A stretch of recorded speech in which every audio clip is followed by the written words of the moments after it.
Good morning, everyone.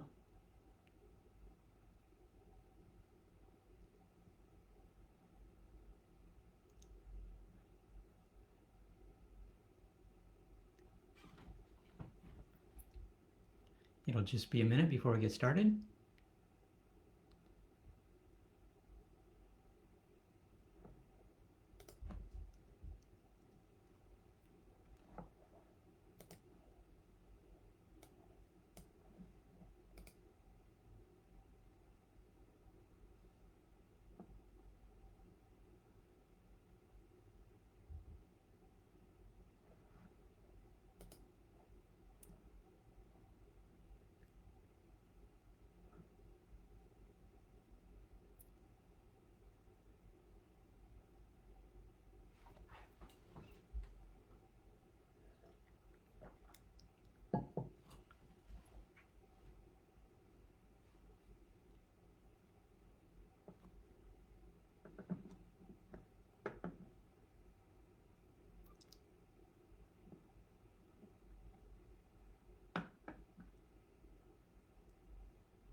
Okay, let's get started.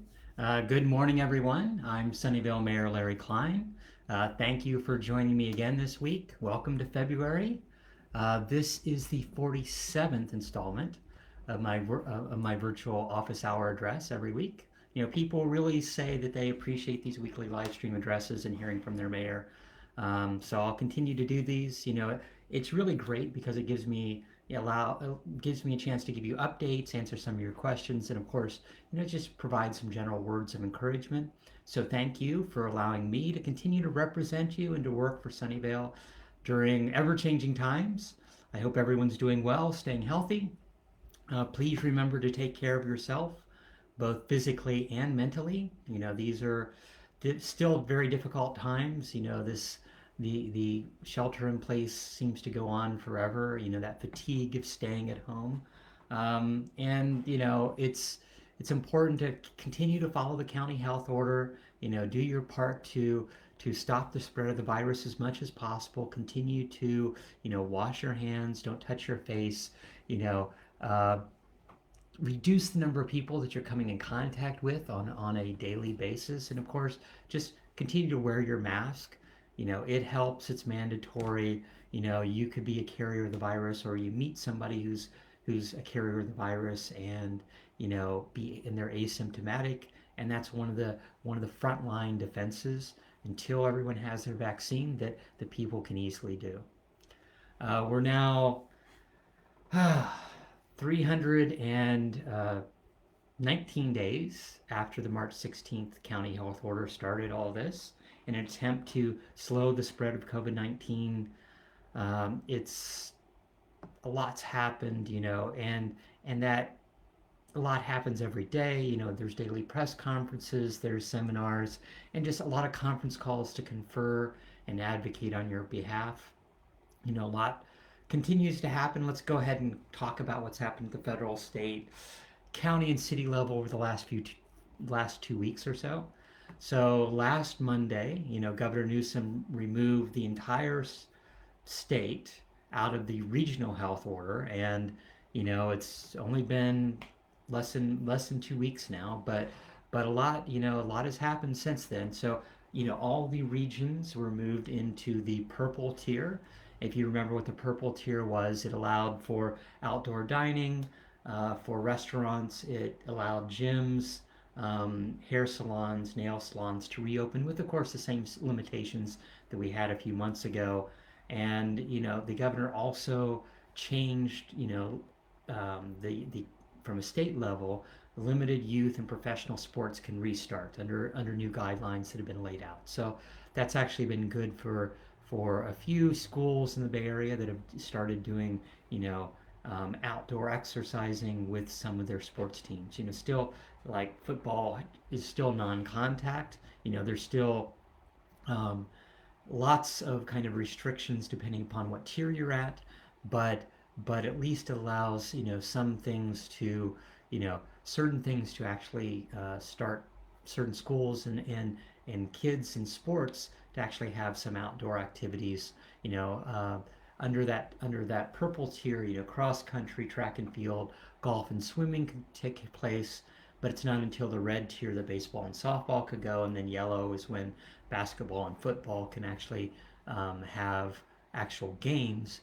But as long as there's no contact, they can actually do exercise and all that.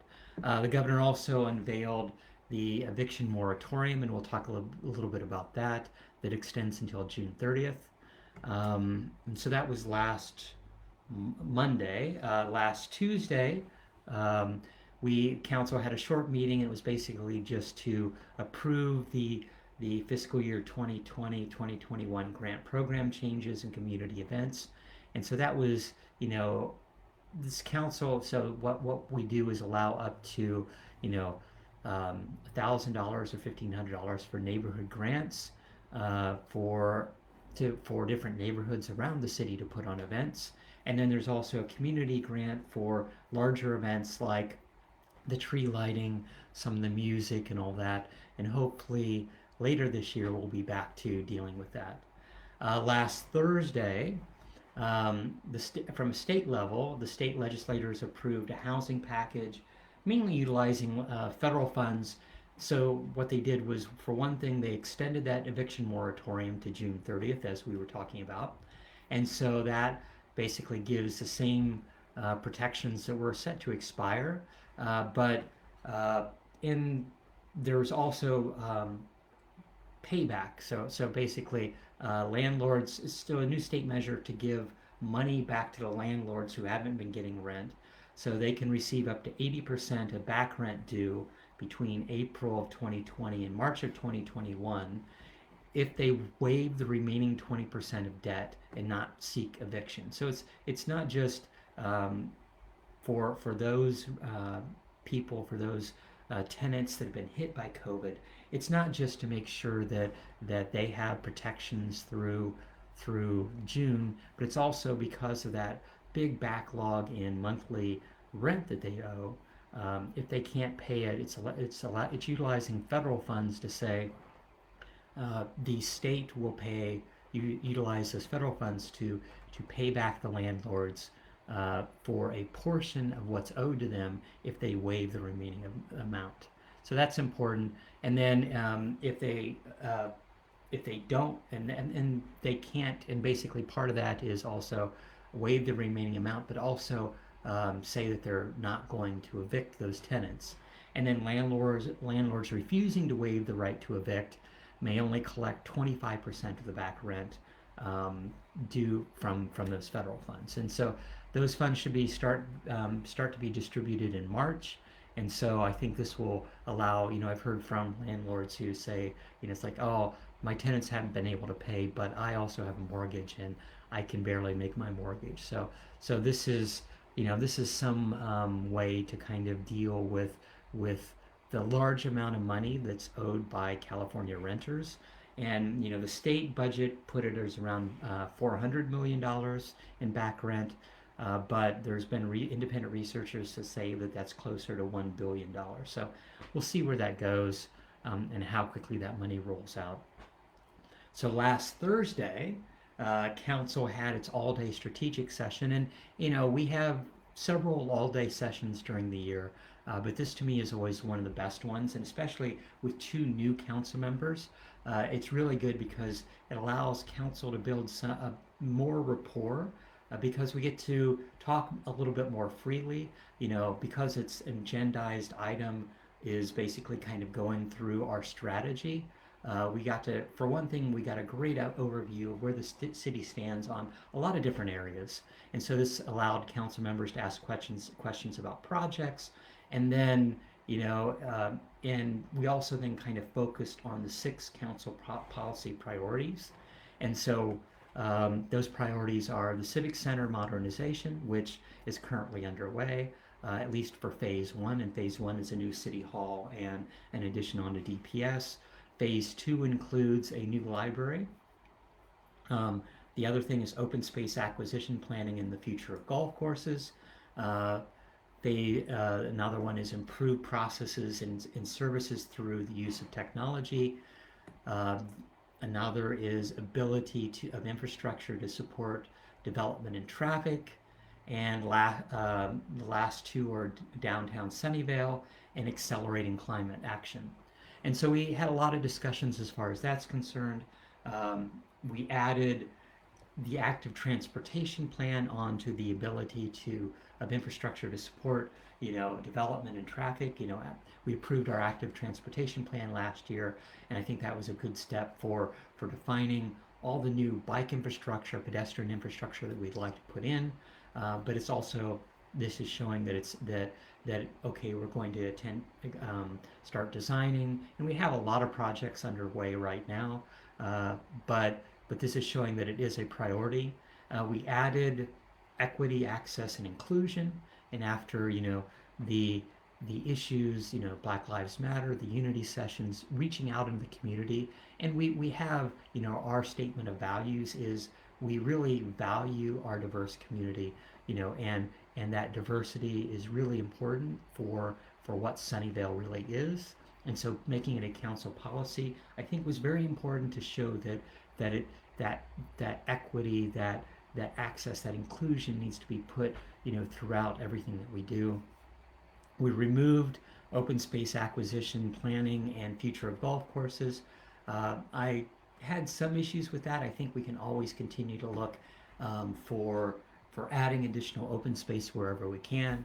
I've heard from multiple residents that kind of agree with that. So we'll see where that goes at next year's policy session. And then Monday of this week, we had a Moffett Park specific plan transportation and infrastructure workshop. So this was the second of three public outreaches for Moffett Park. And right now, we're evaluating it from a wider standpoint. If you go to moffatparksp.com, you'll learn more information. It's where the first one was talking about sea level rise and the environment. The second meeting was talking about infrastructure and transportation options. I think, and it was a really good it was a good structure because we have basically a consultant and staff presentation to start. We then hear from residents, and then council gives direction to staff. So it's like a 3-hour study session. Gives direction, and staff asks additional questions, as well as asks for additional information they would like to see when this comes back. And so, from an infrastructure standpoint, it was interesting because it wasn't just looking at, okay, adding housing, adding more office, adding retail in Moffett Park. What does that do on our infrastructure? But it was also, looking at, do we do microgrid points within Moffett Park? Do we look at basically Blackwater, trying to process sewage waste on site at some of these sites? Definitely there are certain technology companies that are looking at, dealing with thermal and other opportunities in that area that would basically create their own power, create their own heating. So I think there's a lot of opportunity out there, and this was kind of giving a wider swath as far as that's concerned, looking at, from a transportation standpoint, how you get in and out of Moffett Park, people movers, and activating far better bike and pedestrian access throughout that area, because there's some very large blocks, and how you basically parcel that up, activating the east and west channels for bike and pedestrian access, all those sorts of things, are really important to try to create communities and trying to create, certain micro neighborhoods that are really important as far as trying to create, multi-access. You drive, you park once, and then you have access to retail, to office, to housing wherever you are. So I think that's really good. So we have our next meeting. So if you go to moffatparksp.com, you can learn about those presentations, and you can actually watch the video if you didn't get a chance to attend. On Tuesday of this week, we had a council meeting, and it started with a study session on the Mary Avenue overcrossing. And so this is, getting feedback. It's kind of giving an update. It's getting some general direction from council to city staff. One of the things that we said before is, from an EIR standpoint, from an environmental impact report standpoint, we were going to look at 5 different possibilities. We're going to look at 4 lanes plus a bike lane and pedestrian. We're going to look at 2 lanes plus bike lane and pedestrian. We're going to look at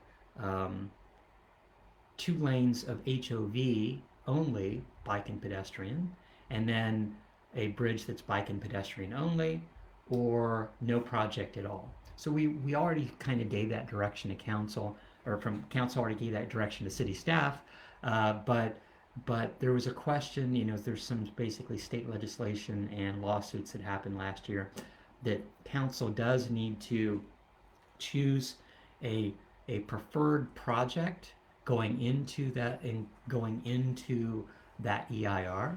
And so we basically choose that preferred project, and that isn't what conceivably what the ultimate decision of the project will be, because we're studying all 5 different options. But it basically, and there was a lot of public feedback that it should only be shuttles. If it's 2 lanes, so we've heard back from the business community, it should be 4 lanes with 1 lane of shuttle in either direction, HOV or shuttles. We've heard from community that it should only be HOV, shuttles 2 lanes, or at least having that flexibility of 2 lanes of traffic, 2 lanes of car traffic, and at certain times they might be HOV and shuttles, at other times they would be open to anyone. So there's a lot of opportunity and a lot of different options. So that'll come back to council for the final recommendations. We also basically had a special order of the day. February is Black History Month, and this year actually marks the 45th anniversary of when President Ford officially declared the month of February as Black History Month. And it was good to honor the contributions and sacrifices of our African American community. Milan Ballantyne of AACSA, basically it's a service organization here in the South Bay for African American community, joined us, and I was happy to basically give him that proclamation, so it was good. And then from a city standpoint, Sunnyvale will have a Black History Month celebration. Stories, music is an all-day sort of event of different activities on Thursday, February 25th, and you can go to the city's website for the library. So if you go to the public library webpage, you get more details on how to register for the events that day. And then we had one item on the agenda, one major item that council had to discuss on, and it was basically talking about the ordinance establishing the process for redistricting. So we had our first district elections back in November, and ultimately this is defining what the census data from the 2020 census, how we change those district boundaries based upon that 2020 census. And we had a general idea, and there's federal and state laws on how that district redistricting has to happen, but at least what the districts need to look like and utilizing that data. But that being said, there's a lot of different options that cities do on how they set up that actual redistricting. And so what council ultimately decided, and there was a lot of different feedback from residents, and a little contentious from council on what they thought the best process was. But we ultimately gave direction on the key elements to draft that ordinance. We ultimately defined a hybrid commission. So this would be a citizen-run commission that would do outreach, that would come up with maps, and council will select that group of 7 commission members plus 3 alternates, with a maximum of 2 people from every district, so from our 6 districts around the city. And then the commission will create 3 to 5 maps based upon the census data and different requirements and federal and state regulations. And then there will be lots of community outreach, is planned as far as giving, defining what those maps are, getting feedback from the residents, residents defining, much like we did a year and a half ago, residents defining their own maps, coming up with them and submitting them, and then ultimately that commission will give 3 to 5 maps, with hopefully a preferred map to council, and then council will choose one of those maps if there's really major issues, and there's points of within that process of giving feedback on what the maps are looking like. But I think in general, this process is similar to what we had before. It's just putting more power, as much as possible, into this commission, into this basically commission's hands. And then on Tuesday, of course, this week, also Governor Newsom had a big press conference in Oakland about a COVID-19 vaccine site that they're setting up. And so this is the governor and basically Oakland coming together with a mass vaccination site. And so we're looking at something similar, within the South Bay here, but ultimately we have multiple sites set up. I think, to some degree, multiple sites make sense, partially because, after you get the vaccine, you should be waiting around for 15 minutes to make sure that you're feeling okay. So trying to do that in a very large setting becomes difficult, but we'll see how that goes. The Moscone Center also started vaccinating, I think, today for San Francisco. So, but it's the governor trying to pivot how vaccines are being distributed. From a county standpoint, I think that we have a fairly good plan and how we work through our healthcare providers and deal with our 2 million people, and we'll talk a little bit about that in a minute. There's been some changes, so that'll be good. And then on Wednesday, it was announced that Sunnyvale CVS Pharmacy will be one of the few Bay Area pharmacies that will be administering the COVID vaccine.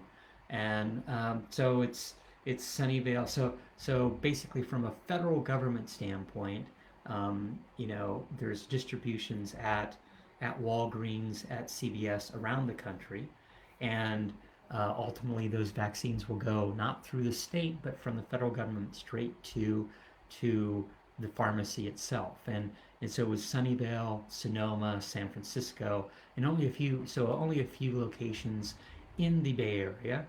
And so that will be starting next Thursday, February 11th, and you'll be able to start booking your appointment as early, I think, as February 9th, so Tuesday.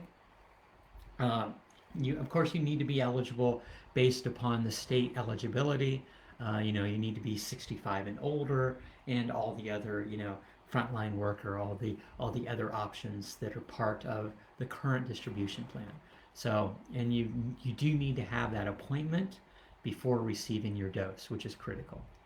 And then continuing on vaccines, and vaccines seems to be the big focus from a federal, state, and local level lately. Yesterday, Santa Clara County Health announced a new policy, the No Wrong Door policy. Basically, it was working together with the major health providers, Kaiser and Sutter, who cover about half of our 2 million residents in the county. But it's to make sure that anyone who needs to get the vaccine and qualifies can get access to the vaccine if it's available. And so all 2 million people can come to the county, to the county vaccination sites, to their healthcare provider. But basically, it's trying to get rid of some of the barriers that are out there. That it's like if you go to Kaiser, and I know that Kaiser you know, basically canceled a whole bunch of vaccination appointments this week because they didn't have the vaccine. Um, but those people were being told previously, oh, if you're under Kaiser, go to your provider, and if you're under Sutter, go to your provider. But this is basically the county saying we want to do whatever we can to get people vaccinated if we have the vaccine. So ultimately, that allows a lot more flexibility overall. And so um, that was defined, and so that no wrong door, that if you set up your appointment, go, and you should be able to get vaccinated. Okay, let's go ahead and get to the health dashboard on what's happening at testing and state, and from hospitals, and around the state, and around the country. So from the vaccination standpoint, as I said before, if you want to sign up, if you want to find out the latest data, go to fccfreevax.org. And if you're 65 and older, you should be able to find a place within the county to get tested. And then let's talk about COVID cases. From a national standpoint, we're now over 27 million. That's up less than a million from cases from last week. So you'll see the general downtick in the number of cases. Nationally, we've surpassed 456,000 deaths, and as far as California, we now have 3.4 million cases, and about 43,000 fatalities. But that's also ticked down. So we've seen a general downtick in the number of cases. From a county standpoint, we're over 103,000 cases. That's up only about 3,000 from a week ago, and that's way down from 4,000 the week before, 7,000 the week before that, 8,000 the week before that. So we're seeing this general decline in the number of cases over the last few weeks. And currently we have 413 hospitalizations because of COVID. That's way down from 500 last week, 600 the week before. So we're seeing a downtick in the number of hospitalizations at the same time as we're also seeing the number of cases go down. So by the cities, by the numbers, San Jose has 68,000 cases. That's up more than a little over 2,000 from last week, but that's down from 3,000, 5,000, 7,500 for the last few weeks. So definitely there's been a big downtick. And then Sunnyvale, we've had about 4,700 cases. That's less than 200 over the last week, and that's way down from 200, 400, 500 as we're looking backwards. So to me, the number of new cases have dropped fairly well. Keep in mind, of course, this weekend is the Super Bowl, and hopefully people aren't planning big Super Bowl parties. I look back to it was only a year ago that enjoying my yearly Super Bowl party with friends, that I usually see only every year at the Super Bowl. So hopefully people will be safe, stay home as much as possible. As far as me, I continue to do a lot of advocating on your behalf, working with our county representatives, working with our state and federal representatives, trying to make sure that things are moving, forward, and what's in the best interest of Sunnyvale. As for testing, the county pop-up van is here on Mondays, the second and fourth Mondays at Murphy Park, from 9:30 a.m. to 4 p.m. And so it'll be back on February 15th. And then, let's see. Actually, is that, yeah. And then as far as El Camino Hospital, they were providing testing last Monday at Murphy Park, and so they were actually providing additional information. Um, so they provide vaccinations, you know, completely for free for everybody in their district. So if you live here, if you work here, if you go to school here, you can go to El Camino Health and get tested, um, COVID-19 testing, and you can contact them directly. But what they're now doing is trying to come out once a month at Murphy Park, much like the county, to also do testing for people in the district. And so you can go to elcaminohealth.org and find out more information there. And next, I want to talk about some upcoming events. Next Thursday, so if you want to find out more and talk more about COVID-19 and vaccines, next Thursday from 6:30 p.m. to 7:30 p.m., Supervisor Simidian and Supervisor Lee will have a town hall that I'll be part of, and so you can and I'll put information out there for that town hall. But it basically, you can ask questions, and the supervisors will have, county experts on the call to answer as many of your questions as possible in that 1 hour period. And so it's good, from that standpoint, to if you have any questions that I haven't been able to answer or are ongoing questions, hopefully you can bring them up there. But that'll be an online virtual town hall. And then our next big council meeting is Thursday, February 25th. It's another all-day meeting starting at 8:30 a.m. And this was about the study issues and budget issue workshop. So we rank our study issues. We talk a little bit about our budget proposals that are out there. So that's the end of this month. And I also wanted to announce that we just activated on the city website the business bike rack program. So it's gone live. And so this was one of the budget modifications that were added last year. So that was one of the things that I proposed last year to start this bike rack program. It's for existing businesses and property owners to have the city install a bike rack at that business. So if you have a business that you like to go to, that if you when you bike there, you're having to bike and then lock your bike to a pole or something of that nature, this will basically allow you to talk to that business owner, and what they can do is say, okay, I will take care of this bike rack in the long term. So it's making sure that it's upkept, there's general upkeep and all that, and then the city will come and install a bike rack there. So that whole program is available as much as possible.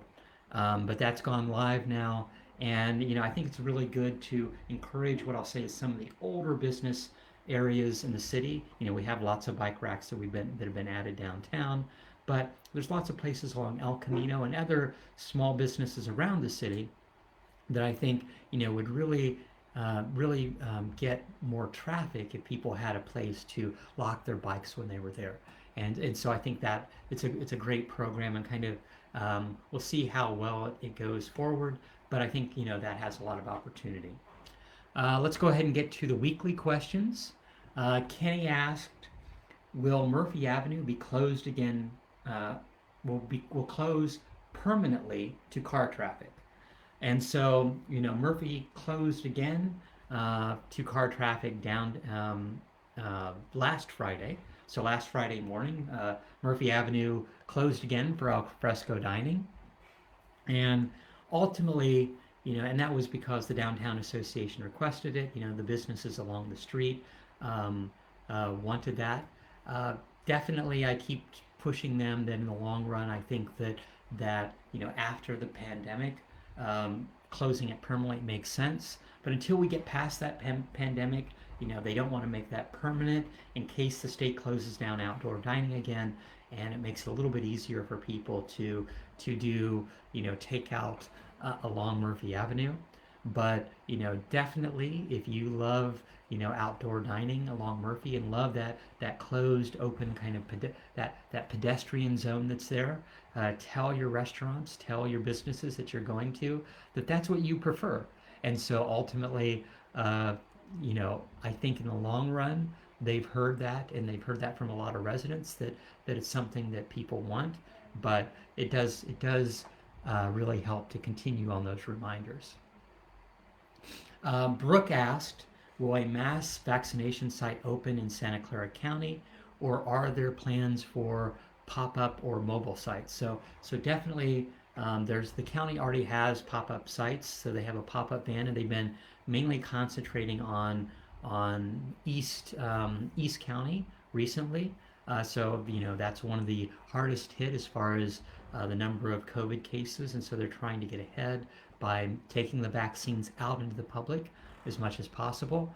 And so ultimately in the long term, that's one of the goals for other areas. I've been talking to several businesses that are looking at conceivably adding a vaccination site within our city. Of course, CVS will be open starting next week. So there's going to be a lot of places around the county that people will be able to get vaccinated. And in Sunnyvale, we're actually pretty lucky to actually have that CVS location as well as others.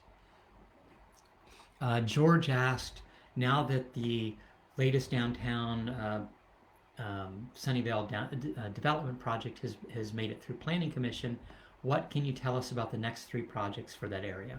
So I've seen, and it was last year I saw several of these designs, but there's kind of three different additional sites.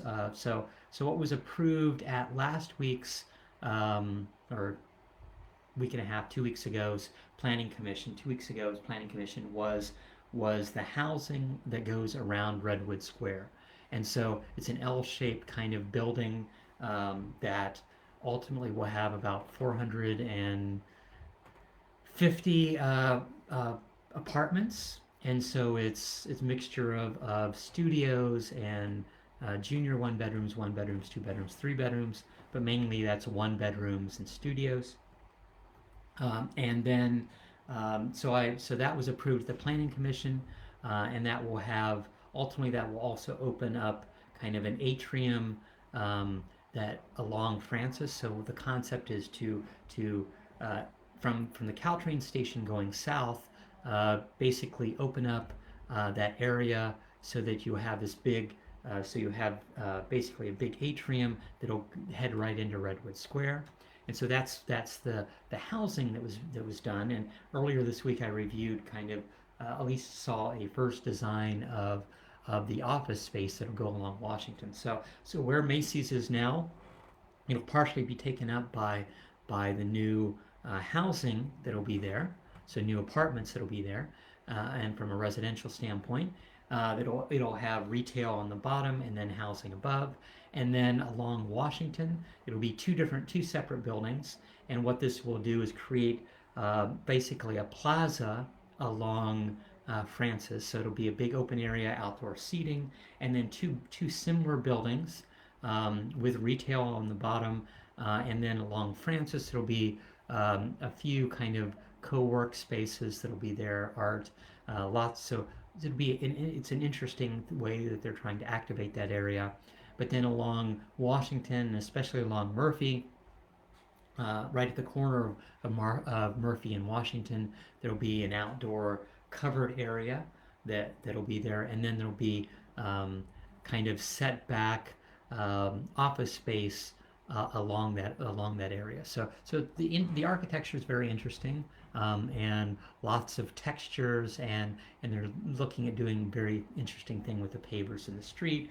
And the sidewalk. So I think it really looks good from that standpoint. So that's one of the three projects. The other project is the old post office site, which I saw some designs last year, which is a similar, which is basically the old post office, and some of the apartments there will become office, and it'll have kind of a ground floor retail open area, right, that basically adjoins onto Plaza del Sol. And then the last one is which I've only seen like one rendering of, is the office space at the corner of Evelyn and Sunnyvale. So it's right next to Murphy, the existing Murphy Square, and it's kind of a similar sort of building from an architectural standpoint. So that's kind of upcoming. I don't have any timelines yet on when those be coming to Planning Commission. So, but when I do find that out, I will be sure to note it at this meeting. And then Robert asked, what in the world is the Fair Oaks Bridge overpass to become? And so I talked a little bit about that last week. That project will be completing in the fall of 2021. And so what the construction's done is kind of take out that median that's been there. It will continue to have the same number of lanes, but it will now have bike lanes. So as opposed to kind of not safe bike lanes, there will be safe bike lanes there. And then there will also be a separated pedestrian area that will be basically protected. So that will be bike lanes on both sides, and then the protected pedestrian sidewalk across that bridge. Vanessa asked, our community group at our church is discussing how we can be better neighbors. That's great. What are the biggest needs in our city, and how can the average person or group help make our city better for everyone? So thank you for that. People ask, how they can, give back to their community. And COVID right now is making that a little difficult.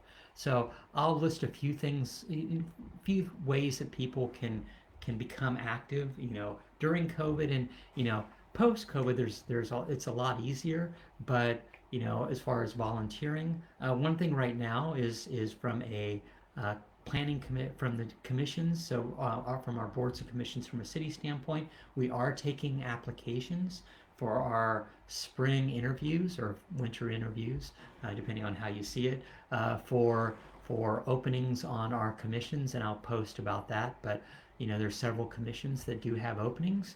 So if you're interested in getting involved in the city, go to sunnyvale.ca.gov and search for boards and commissions, and you'll see, what positions are currently open, as well as what the application process is. As far as other things, depending upon what your interest is, there's a Cozy Cap campaign. So it's basically people who like knitting and crocheting, and they have been creating, for several years now, they've been creating caps and gloves for unhoused people. They've also, done fundraising and collected warm coats and blankets for people that need them. From a food distribution standpoint, there's local neighborhoods that have banded together to either buy food or pick up medication and food for seniors that are basically stuck at their home because of COVID. They've also collected food and given it to support some of the unhoused people in the city. I know that the Second Harvest Food Bank is looking for volunteers to pack up the boxes of food on a weekly basis. So that's always useful from a certain standpoint. And then from there's other nonprofits. Sunnyvale Community Services, Our Daily Bread really isn't taking on new volunteers, although you might contact them. You never know. But in something that you can just generally do is check in on seniors that see if they need anything. I think that's critical also. It's just to make sure that if people need support, they're getting that support. And then several people ask what's happening with the Fair Oaks Park unhoused. Those questions keep coming in. And there's lots of reports of the homeless have been swept or will be swept out of the park. That is the farthest thing from what the city's planning. There's been lots of misinformation out there, but the city and I have been working on this for several months now. There's been reports that residents have been swept by public safety, and that has not happened. we've been working closely with the county and multiple nonprofit partners to provide services for the unhoused at the Fair Oaks Park encampment.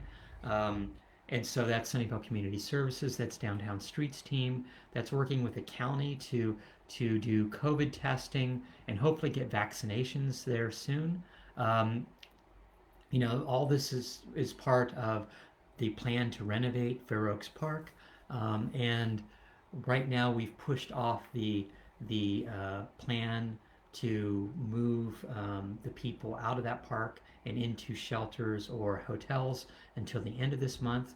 But we had at least a little progress this week. We finally found uh, a service provider that will provide services if and when we move the the unhoused there into hotels. And so this has been an ongoing issue that we can't just, people said, well, just put them into hotels.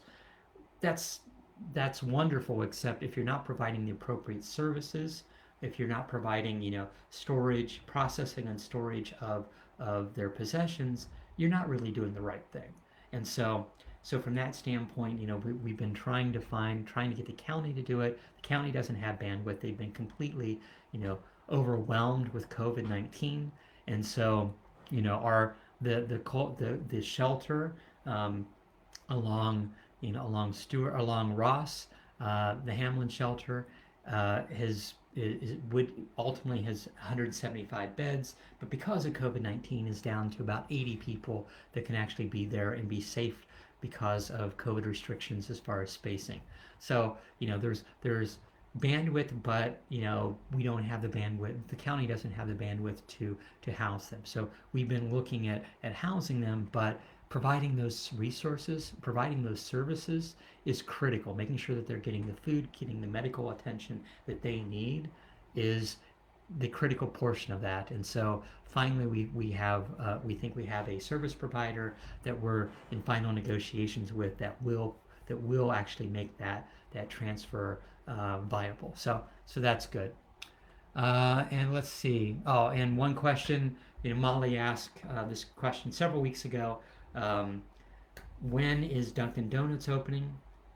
It's supposed to happen at the end of the month. The big thing, and always a good sign, they put up their now hiring sign earlier this week. So that that means that it will come to pass. It's not just they finished the outside and now it sits there for a while. So hopefully everyone can look forward to donuts at the end of this month, or before the end of this month, hopefully. Um, let's see, anything else? Okay, let's go ahead. I have another 10 o'clock meeting to get to. It's back-to-back meetings today. So let's go ahead and wrap up. Thanks for joining me again this week. As always, I'm proud of Sunnyvale's response to the pandemic. I know life continues to be difficult for so many of us, myself included. And new issues come up every week, but your actions and your response does make a difference. Please, whatever you do, wear your mask, help your neighbors, share baked goods, share, fruit that you pick from your tree, continue to build community and help others, especially during these very difficult times. I'm proud to see Sunnyvale residents pulling together, helping those in need. If you're out on your walk, wave, say hello from a safe social distance. People miss that social interaction, and hopefully as we get the COVID vaccine, finally people will start being able to mingle a little bit more. Sunnyvale will emerge from this as a stronger community. We're in this together, and we'll get through this together. Thanks for listening again. Please enjoy the Super Bowl weekend safely, and of course, until next week, wear your mask and take care. Okay, see you. Bye.